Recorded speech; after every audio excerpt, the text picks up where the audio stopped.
Hello, and welcome to the latest edition of the Spinnio Stories. This week, I couldn't be more excited than to have Rushabh Meta with me. Welcome, Rushabh. I'll give you a little intro in a second, but just want to start off since you're on screen. Welcome to the show. Thank you so much, Dustin. It's fun to be here. Looking forward to it. And I, good morning, everyone in I the love it. audience. Yes, thanks so much. So, little background: Rushabh is running Matchbook AI, and this is a startup that I know quite well now. I met Rushabh maybe 8 months ago or so, and I was here at the dojo talking to Brian, who runs the dojo.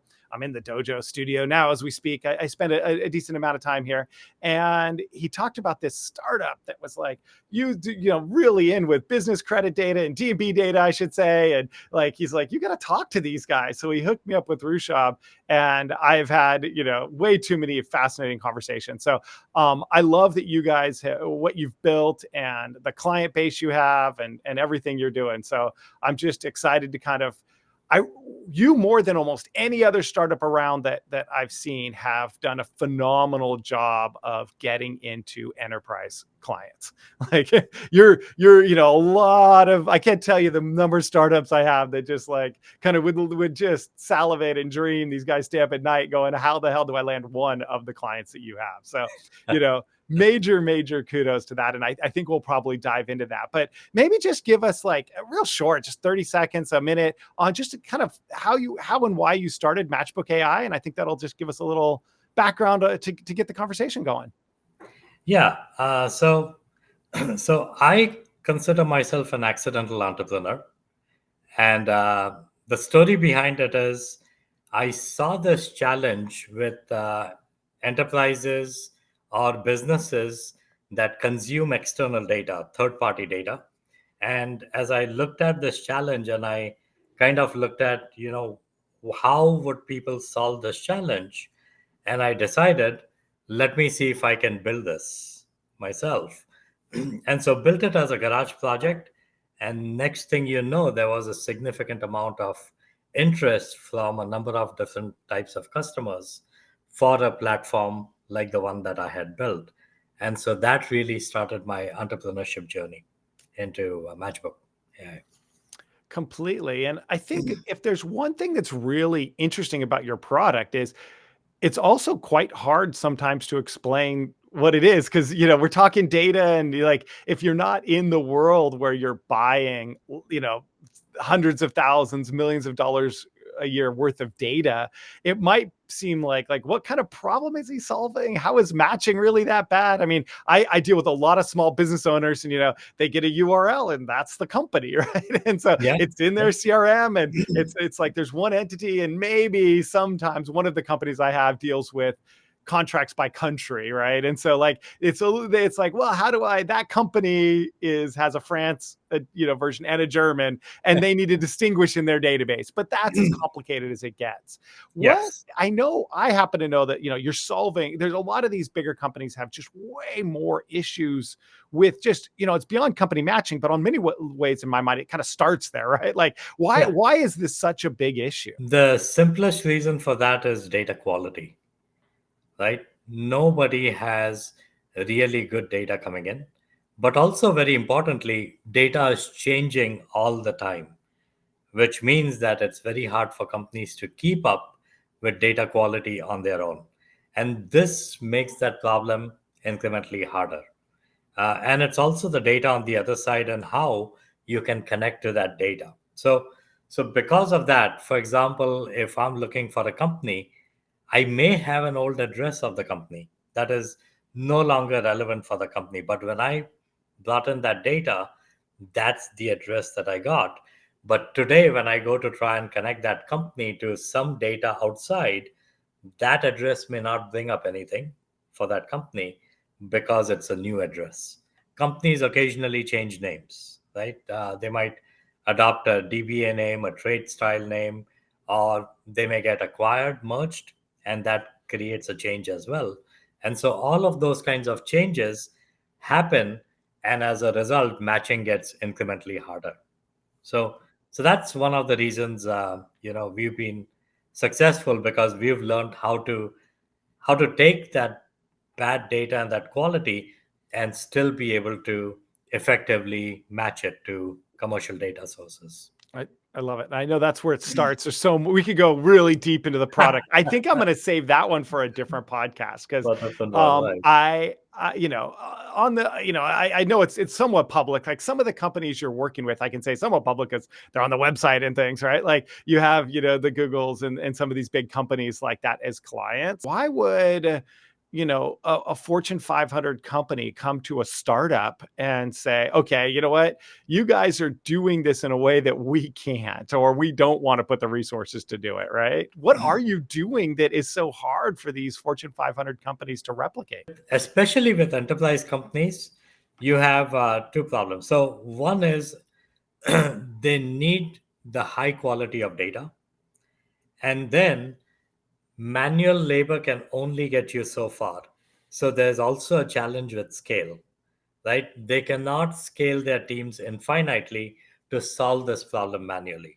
And then, of course, as we get into a more competitive era with digitization and all of that, it's also all about real time. So it's not just about putting more bodies to work to do this kind of thing, but it's also how do I make this more real time. So those are challenges that companies just haven't been figured out how to solve. And this is where we've solved this issue natively, and this is where we find a lot of success. Is there a customer that you could tell me like a little, or we can talk in a little, like, how did you land them? Like one of these big customers? We were lucky enough when we built this platform that we were able to partner with a company like Dun and Bradstreet. So, and this is what allowed us access into these Fortune 500 companies, because early on as a startup, these Fortune 500 companies are not going to talk to us without a track record. So partnership becomes extremely important. So building this partnership really early on for us is what gave us access into these Fortune 500 companies. They were the ones most often walking us through the door. And because they were walking us through the door, we were able to piggyback on their brand recognition, their relationships, and so on to be able to build those early successes. And obviously, once we build those early successes, then it becomes much easier to start scaling out. And when you tell the next customer that, yes, this is one of my customers, or Google is one of my customers, there is no other question, right? If Google is using you, you must be okay. They Uh, vetted you. So 100%. that does make a difference. Absolutely. So now we get to a point where just the brand recognition of our existing customers make a difference. But also one of the things that's allowed us to succeed beyond those early referrals is as people move from organization to organization, their experience with Matchbook services carries on. And when they go to the next organization and they're seeing the same challenges that their previous organization had, their first call is to us. So we've actually had a number of customers that just got acquired by people moving from company to company, seeing the success, seeing the value that we delivered to their previous company, and wanting to replicate that same success in their next company as well. One of the things that really attracted me to the company is that at the core, Matchbook is this company that's going out and doing, in the larger sense, I'll call it like referral marketing or like referral sales, like where, like a lot of the startups, for good reason, you got to focus either on, SEO and get organic, and that takes time. Ads Yeah, can be very expensive for leads if you haven't figured out your sales process. You can just do cold outreach and kind of play that game, or you can do what you do, which is kind of like build those products. I think Brian, our friend here, would have called it a lovable product, right? That other right. people go, oh my gosh, like this really helped me, my organization, made me a more efficient worker, got me the kudos I wanted, whatever it is, right? And in this case, in this B2B space, so that as you say, when they go somewhere else, they're recommending it, or if they meet somebody else at a conference, they're like, yeah, I know that problem you're trying to solve. Like we solved it with Matchbook AI, right? Like that kind of Right. thing is so hard to build, but when you get it right at scale, there's a little bit of magic. It's a little like capturing lightning in a bottle. Right. And as you mentioned previously, it's a hard product to describe sometime.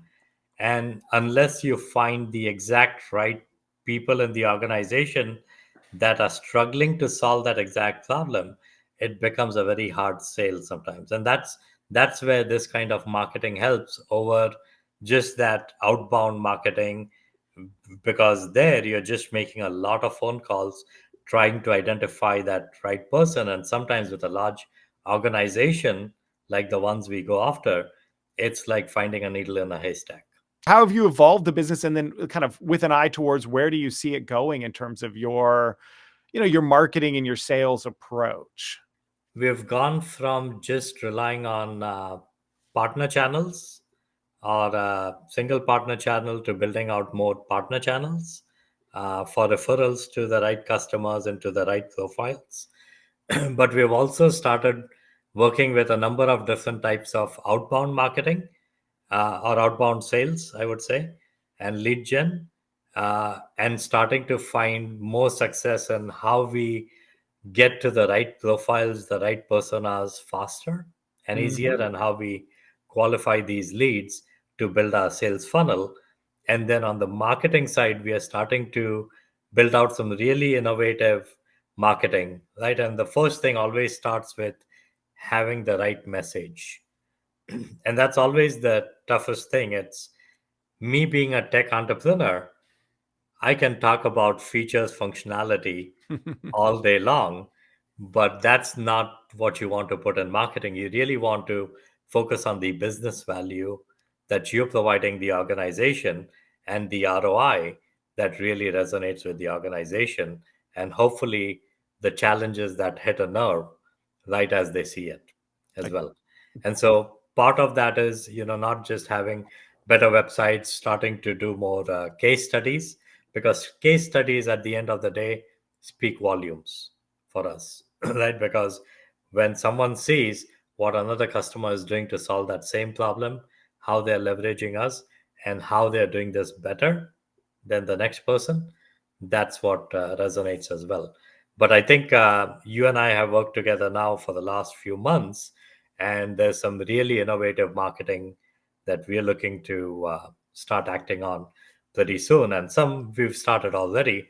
So mhm. I'm very excited about what's to come and how we drive a lot of inbound leads. So we are definitely moving from partner sales to building funnels and learning how to build those funnels with the right profiles, personas, to starting to do more marketing, more account based marketing, and then driving a lot more inbound leads as well.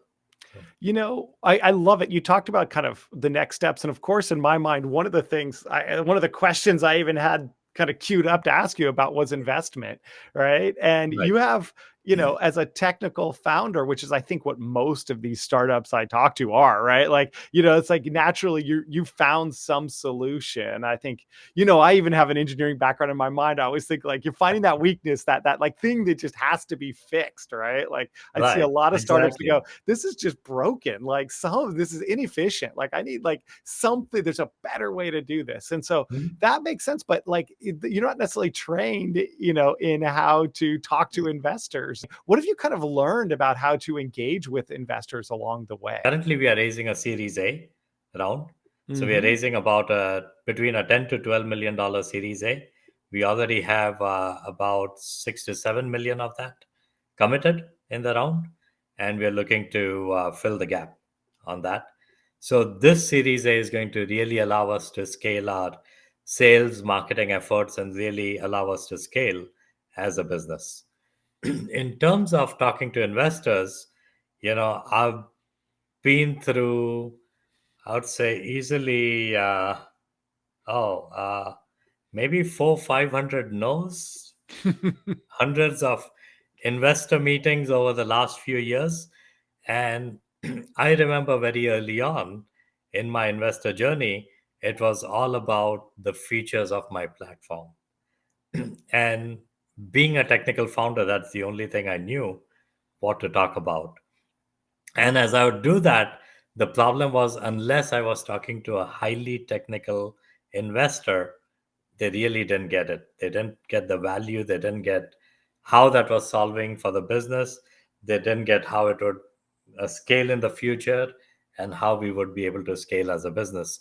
So that was the tough part of the journey. And part of that is we joined Expert Dojo back in as 2021, I believe, and through that I really learned how to go away from talking about features and functionality of the platform to really starting to focus and hone in on the business value. Put Mhm. yourself in the shoes of your customer, and then put yourself in the shoes of your investor to say what's going to drive the growth in value for their investment in this company. And so that really for me changed the game of how I started talking to investors and how I started connecting with investors. And once I went through that transformation, which I will say as a technical founder is a hard transformation, because no matter what, I still end up thinking features and functionality, and that's not how you think. And so, so making that transformation really helped with how I connected with investors, because now it was much easier to convey the value of what we did to investors, and so they got it right. And then it was all about what is the market size and what is the growth opportunities and all that, and that's where we then focus on more I than love it. That the product itself. it's fascinating how much time we've come back to this idea of like business value and how do you just kind of like hone in on that. And there's, I think one of the tricky parts in a complex product like Matchbook AI's tools is, there's value at like you need to be able to explain value sometimes in like three bullet points, all right? And Yeah, that's not necessarily the whole product. Like you have to hone in on what is that really fundamental about what we're doing right. versus like, okay, now here's the value, even maybe by team, because maybe Mhm. how a if you go into a conversation with the compliance team, how they're going to get value might be very different than the finance team or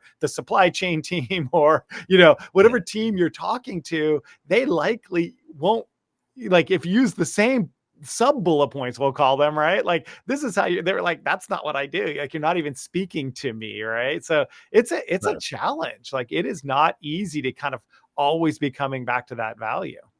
Absolutely. And it's interesting, we've been working a lot on, what is our mission statement, and it all drives back to that. And and so it's now an easy way to describe, as we've worked through this over the years, and especially, since you and I have worked on this as well. It's very simple. We enable better decisions, Hmm. right? But then you have to unpack that for the customer, but you also have to unpack it for your audience, what that means, depending on who within the organization you're speaking with, to talk about how you enable better decisions. What kind of decisions are you enabling? Because there's a range of spectrum even within that. And so that becomes complex, because our platform, unlike number of different other platforms or startups and so on, we're truly talking about an enterprise level platform, an enterprise level data management platform that is multifaceted, which means that it's delivering multiple value propositions along that line that eventually enable that better decisions. And so how do we communicate that? And that's always and so you have to start looking at it more from an audience perspective, right? How do you connect with your audience that you're talking to? And that's a big marketing challenge, right, A for hundred, us. 100%. What paths did you go down that were just totally fruitless? So part of it is early on not really understanding who my audience was or who invests in companies like us. It was more of a spray and pray approach for me. and and part of the learning along the journey was you really need to understand who you are wanting to reach out to, what their investment thesis is, make sure that it clearly aligns with what you're building, it aligns with the stage of your investment and growth, because those things matter a lot. There's otherwise you're talking to someone that doesn't align with your stage and growth or is not part of your investment thesis. Yes, you're going to get a no, but you're also going to waste your time and someone else's time in that. So it's one of the things I learned along the journey is start understanding who your audience is, who you're talking to, do some research about what investments they have already made, what kind of investments they have made, look at their portfolio of companies to understand, to see if there's companies similar to that. And sometimes you end up with talking to investors who say, oh, I'm already invested in this that is kind of a similar space or looks competitive, so we are not going to look at that. And those are investors you don't also want to talk to, because you may end up saying something that you don't want to, or Mhm. sharing something that you don't necessarily want to, that might be a competitive or a trade secret there. It totally makes sense. And, it's interesting though, like, I wonder how much like I'm thinking of cultivating investors as well who maybe are like down the road in the future, right? Like let's say you're raising the Yes. Series A now, and I know investors that say, look, until it's a 10 million round for us to put in, like we're not Yeah. interested in talking yet, right? Right. But you kind of don't want to lose, like you don't want to just No, you like don't. go to those people like, okay, now I'm raising 10 like you that's a 2 or 3 year, you kind of want to show success and be on their radar without annoying them either. Like you don't want to Yeah. be like calling them up weekly for some chat when it's a waste of time, right? Is there any strategies you've found that can kind of help cultivate these investors? Two things I've learned along the way is, one is, uh, don't wait till the last minute to raise your round. And I've obviously learned this the hard way, because sometimes it's if you're going in at the last minute when you need the money, becomes incrementally harder to raise that money, uh, incrementally, and so that becomes more of a challenge. So you really want to plan ahead, and you want to start building the relationships ahead of time. So, absolutely, as I said, we are raising our Series A, but I still have calls and check-ins with investors that are not right for this round, but that are right for future rounds. So we've already identified investors that are right for the future round, because you want to keep them appraised at milestones, maybe every 4 months, maybe every 6 months, but you want to pick up the phone and talk to them and let them know where you are in that business cycle, and let them ask questions so that they are more aware of you, and when the time comes to raise, they know pretty much everything about you and your growth story over the last 2 years, which makes it a much quicker decision for them as well. Think about those calls as often they'll still give great advice and things like if they're Mhm. interested but going we're not right. And as you implement things and you do it, like they're a little more vested in your success too, even if they haven't put money in, like, oh wait, remember you Yeah, said we should try this and we did it, and you hey, did it's it. worked, or I didn't, or whatever. Right. But those conversations give people a little more like, oh wait, I want to see these guys like succeed, Succeed. because now they've been, honestly, people that you're playing with egos often when you're dealing with big investors, in my experience, just as much as money, right? Like these Absolutely. guys Absolutely. want to like be seen as helpful and a real resource, and that's good for them too. So Yeah. sometimes you have to know, it's almost like you have people have to know how they can help you. So if you don't go tell Mhm. somebody like, this is how you can help me right now, it could be financially, it could be ideas, and you execute on it, like that's so helpful. No, absolutely. Yeah. So that, and plus they can be a great source of referrals to other investors that are right for your stage and right for your type of company that they have in their network. So oftentimes I talk to investors that are Series B or C investors, and they're looking at where we are, what type of investors we are talking to or need to talk to, and they'll dig into their Rolodex, and they'll make those calls for us. What gives you a certain sense of hope that like we're gonna get through this, like we're gonna get, you get through those tough times, because it's hard sometimes, right? And Yes. like, and still let you go, because like we will get there. What's that aspirational message for the Matchbook kind of people who do feel vested in the success there? For me, it's very simple.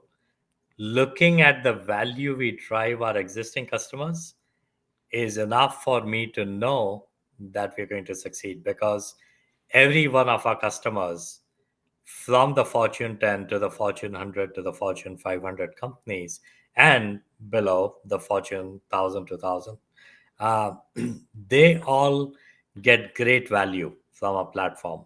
They're constantly talking to us about what is the next thing we can do for them, how can we help them even further. They are the ones looking at how they can help us more in terms of our product roadmap, and where we can go as well, providing inputs and ideas. And they're constantly looking at growing their relationship with us.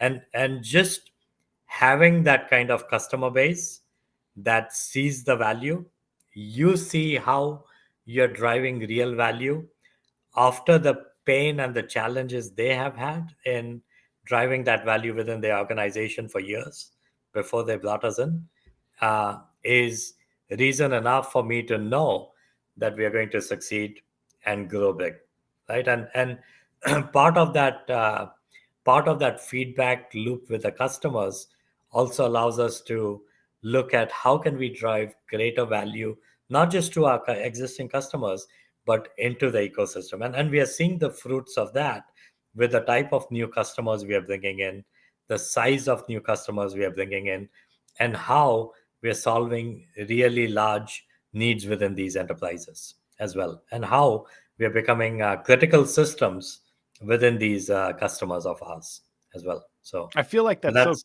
so yeah, true. that's exciting for us. That critical element is such an interesting part too. It just really Yeah, becomes core to how they, they make better decisions, faster, better, more accurate, and have more confidence in those decisions. So I love it. exactly. If somebody wanted to follow up with you, if they want to give you a referral, connect you with somebody data, just connect with you for other reasons, maybe they want to have you on a podcast or something. What's the best way for somebody to connect with you?